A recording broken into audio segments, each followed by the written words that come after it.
कोण विचारता? अक्षय.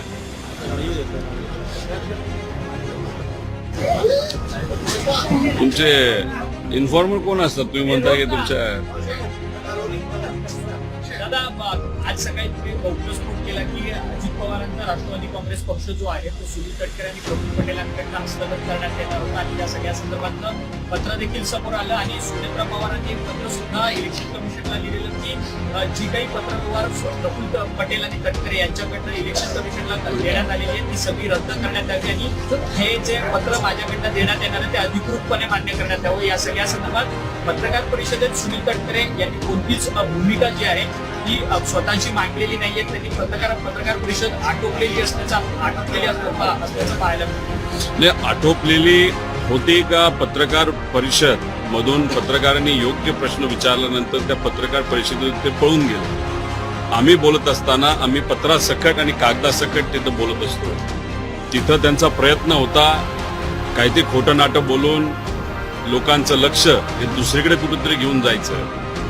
पण शेवटी पत्रकार हे पत्रकार असतात, अभ्यासू पत्रकार आपल्या महाराष्ट्राचे आहेत आणि योग्य प्रश्न हे विचारल्यामुळे त्यांची थोडीशी तिथं कोंडी झाली. त्यामुळे आम्हाला काय त्या पक्षाचं खूप काय काढायचं असं नाही. फक्त तो पक्ष अतिशय कष्टाने अजितदादांनी उभा केलेला आहे आणि मग असंच काही ठराविक 2-3 लोकांमुळे त्या पक्षाला अडचण जाऊ नाही तर तिथे असणाऱ्या आमदारांना अडचण यावी, पदाधिकाऱ्यांना अडचण यावी असं कुठं आम्हाला वाटत नाही.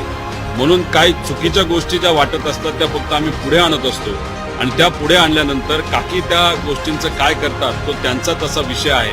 पण एक आहे, आमदारांमुळे आणि कार्यकर्त्यांमुळे ही पार्टी नाही तर आमची नाही तर कुठलीही पार्टी ही उभी राहत असते.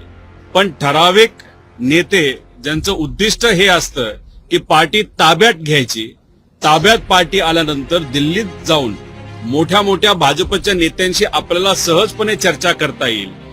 माझ्या हातात सगळे सूत्र आहेत, सगळे कागदपत्र माझ्या हातात आहे आणि माझ्या संविधानालय म्हणजे त्या पक्षाच्या संविधानालय मला सर्व अधिकार दिलेत. हे ज्या नेत्यांना मिरवायचे म्हणजे ज्याच्यामध्ये प्रफुल्ल पटेल असतील आणि सुनील तटकरे असतील यांचा जो गेम होता की सगळे कंट्रोल हातात घ्यायचे, स्वतः हिरो बनायचं आणि दिल्लीवाल्यांची ईडीची कारवाई नाही तर इतर कारवाई ह्यात स्वतःवर येणार नाही ना तर स्वतः आपण त्यातून मोकळं व्हावं, ह्या जो त्यांचा गेम होता तो कुठेतरी फिसकटलेला आहे आणि काकींना या गोष्टी आता कळालेल्या आहेत आणि काकींनी पुऱ्या पक्षाची ताबा कंट्रोल त्याच्यामध्ये हातामध्ये त्यांनी घेतला. ही चांगली गोष्ट आहे. त्यामुळे आमदार आणि कार्यकर्त्यांची काळजी घेतली आणि ह्या अशा नेत्यांना ज्यांना पार्टीवर कंट्रोल स्वहितासाठी घ्यायचं यांना बाजूला ठेवलं तर पार्टीला कुठेही त्या ठिकाणी अडचण येईल असं आम्हाला वाटत नाही.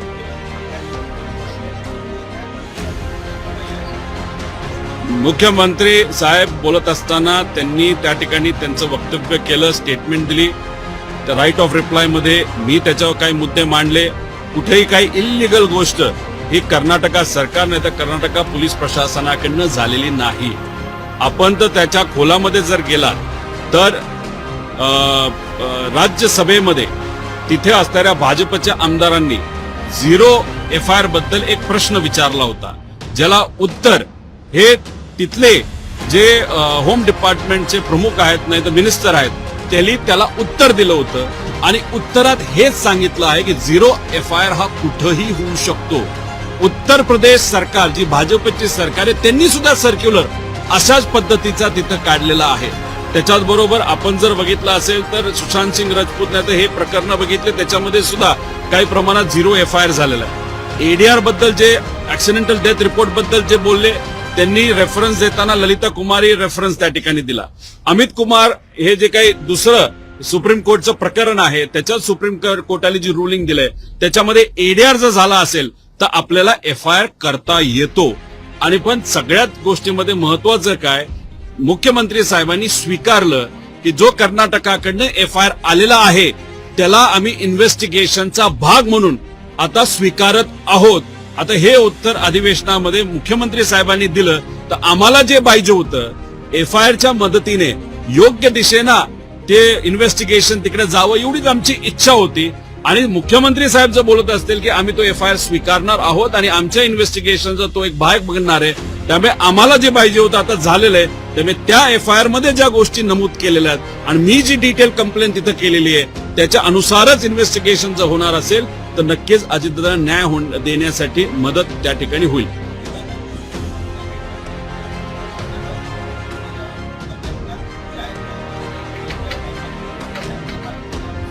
आम्ही कुठं म्हणतो की कोणाच्या भावना कमी आहेत का जास्त आहेत. अख्ख्या तमाम महाराष्ट्राच्या जनतेची भावना आहे दादांना न्याय मिळाला पाहिजे. त्या जनतेमध्ये मी सुद्धा येतो, पार सुद्धा येतो, जय येतो, काकी येतात, सीएम साहेब येतात, एकनाथ शिंदे साहेब येतात, सगळे त्याच्यामध्ये त्या ठिकाणी येतात. त्यामुळे आम्ही सर्वजण नागरिक आहोत. आमच्या सगळ्यांची इच्छा आहे की दादांना न्याय मिळाला पाहिजे. त्यामुळे वेगळं तिथं काय होतं असं काय नाही. शेवटी आम्ही सर्वजण भावनिक आहोत. योग्य दिशेने तपास जावा एवढीच आमची इच्छा होती.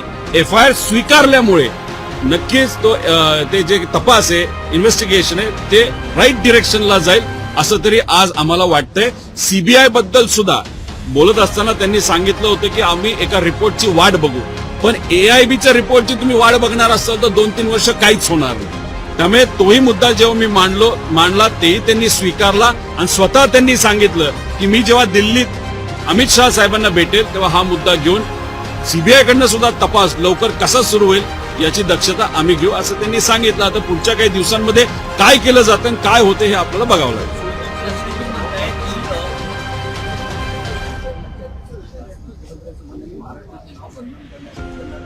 मी त्याच्यावर सुद्धा बोललो. एक तर राहुल गांधीजींनी सगळा विषय समजून घेतल्यानंतर त्यांना एकतर आश्चर्य वाटलं की FIR महाराष्ट्रात घेतला जात नाही. आणि मला त्यांनी FIR बद्दल एवढंच सांगितलं होतं कि जिस राज्य में न्याय मिल सकता है उस राज्य में आप ट्राय क्यों नहीं करते. त्यांनी कर्नाटकाचं नाव नाही घेतलं, त्यांनी तेलंगणाचं नाव नाही घेतलं, तर दुसऱ्या कुठल्याच राज्याचं नाव त्या ठिकाणी घेतलं नाही. आणि मी सातत्याने हेच सांगतोय, गवई साहेबांवर जेव्हा बूट फेकला होता त्यावेळेस महाराष्ट्रामध्ये सुद्धा 0 FIR करण्याची अनेक लोकांची इच्छा होती. पण ती इच्छा पूर्ण होऊ शकली नाही. ती कुठं झाली तर फक्त कर्नाटकामध्ये झाली. आणि कर्नाटकामध्ये अशा पद्धतीने न्याय मिळतो हे मला दिसल्यानंतर मी स्वतः अजितदादांना न्याय देण्यासाठी FIR करण्यासाठी कर्नाटकात गेलो. कोणाचाही कॉन्टॅक्ट वापरला नाही. गेलो, बसलो, रिक्वेस्ट केली, रिक्वेस्ट स्वीकारली गेली, FIR केला. FIR दुसऱ्या दिवशी ट्रान्सफर सुद्धा केलं. म्हणजे तिथे FIR स्वीकारला, पण इन्व्हेस्टिगेशनसाठी हा महाराष्ट्राला तो कर्नाटकाने पाठवलेला आहे. त्यामुळे आता हा महाराष्ट्र पोलीस यंत्रणेचा तो एक भाग झालेला आहे. बस याच्यात वेगळं काय नाही. त्यामुळे याच्यात राजकारण कुणी केलेलं नाही. महाराष्ट्राचं नाव खराब त्या ठिकाणी करण्याचा प्रयत्न कुणी केला नाही. आणि महाराष्ट्राचं नाव खराब हे काय कर्नाटकामुळे झाला असं नाही. महाराष्ट्रातच FIR अजितदादांच्या बाबतीत घेतला नाही, याच्यामुळे जेवढं नाव खराब झालंय तेवढं दुसऱ्या कुठल्या विषयामुळे झालेलं नाही असं मला वाटतं. पण याच्यात चर्चा करून डिस्कशन करून न्याय मिळावं, यात राजकारण येऊ नये एवढी आमच्या सगळ्यांची इच्छा आहे.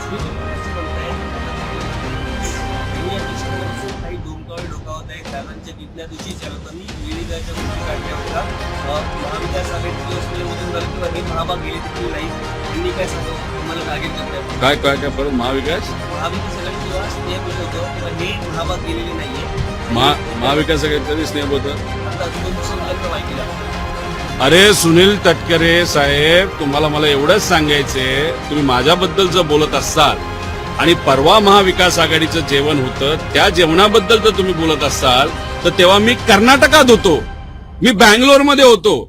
अजितदादांबद्दल FIR महाराष्ट्रात ज्याच्यात तुम्ही सत्तेत आहात या महाराष्ट्रामध्ये FIR होत नव्हता म्हणून मी कर्नाटकात 1000-2000 किलोमीटर जाऊन तिथं FIR करत होतो. तिथं असल्यामुळे मला इथं जेवायला कसं येता येईल.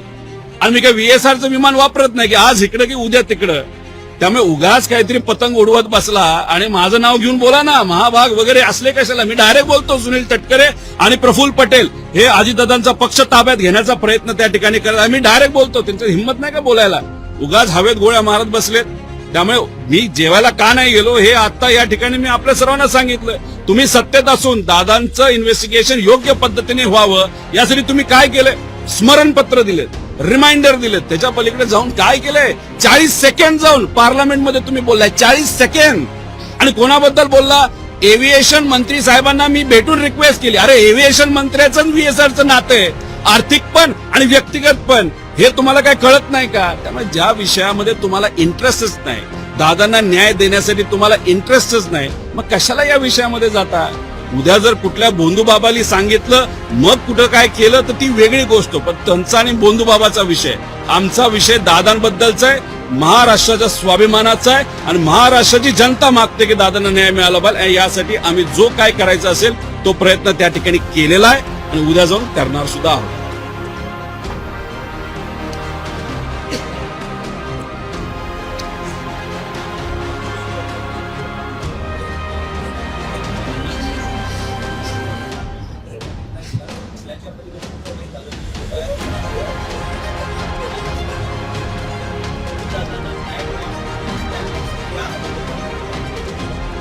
एक तर फक्त प्रयत्न मी, अमोल मिटकरी व इतर काही लोकांनीच केला असं नाही. महाराष्ट्रामध्ये असणारे तुमच्यासारखे जे सर्व प्रेसचे लोक आहेत, मीडियाचे लोक, यांनी सुद्धा ताकद दिली, लोकांनी पाठबळ दिलं, म्हणून काही प्रमाणात यश मिळालं. जर आम्ही बोललोच नसतो तर मग काय झालं असतं? तसंच रटाळ काही गोष्टी झाल्या असत्या. दादांना काही दिवसांमध्ये लोक विसरणार नाही, काही नेते विसरून गेले असते. पण खरं काय घडलं हे लोकांना माहिती पाहिजे. आणि आम्ही जो प्रयत्न केला, लोकांनी जो प्रयत्न केला, सोशल मीडियामधून सुद्धा लोकांचा उठाव झाला, मीडियाने प्रयत्न केला, त्यामुळे आता तरी या लेवलचं यश आपल्याला मिळालेलं आहे. आता याच्या पुढे कसा हा विषय घेऊन जायचं ते बघायचं. शेवटी सत्ता नसताना मर्यादा असतात, पण सत्ता नसताना मर्यादा असताना सुद्धा आम्ही लढलो. सत्ता आज असली असती तर आतापर्यंत जो कोणी जबाबदार आहे त्याला पकडून जेलमध्ये टाकला असता. पण ठीक आहे, आज सत्ता नाही, काही दिवस असेच राहतात असं नाही. आज विरोधात असताना सुद्धा आम्ही प्रयत्न केलं. सत्तेत गेल्यानंतर हे जे काही सिस्टमच्या विरोधात आमची लढाई आहे, ही जी सिस्टम झाली की नेत्यालाच न्याय मिळत नाही, तर मग गरीबाचं काय? ते कुठल्याही विभागामध्ये घ्या, उद्या जाऊन ही लढाई सिस्टमच्या विरोधात असणार आहे, एवढं मात्र त्या ठिकाणी आम्हाला कळालं. आणि जेव्हा सत्तेत येऊ तेव्हा लोकांनाही न्याय देऊ आणि दादांनाही न्याय देऊ, एवढंच या ठिकाणी सांगतो.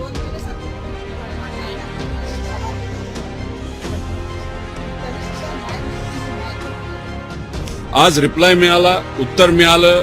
FIR कर्नाटकाली जो केलेला आहे त्यात काही मिसकम्युनिकेशन तिथं झालं होतं, पण ते नंतर रिप्लाय मध्ये क्लिअर झालं. आता FIR आलाय आणि मुख्यमंत्री साहेबांनी सांगितलं, होम मिनिस्टर साहेबांनी सांगितलं, आम्ही स्वीकारतो. विषय तसा संपलेला आहे. त्यामुळे जे करायचं होतं आम्ही केलेलं आहे. ठीक आहे, विरोधात असल्यामुळे काही गोष्टी तुम्हाला लवकर होताना दिसत नाही, पण विरोधात असताना सुद्धा या लेवलपर्यंत पोहोचतं तसं सोपं नाही. त्यामुळे आम्ही या लेवलला पोहोचलेलो आहे. अजून पुढे जात असताना अजून कसं काय करता येईल, काय अजून नवीन मुद्दे घेऊन दादांना न्याय देण्यासाठी तो जे पुराव्याच्या माध्यमातून CID नाही तर CBI जे जे काय लोकांना द्यावं लागेल ते आम्ही माहिती त्यांना त्या ठिकाणी देऊ.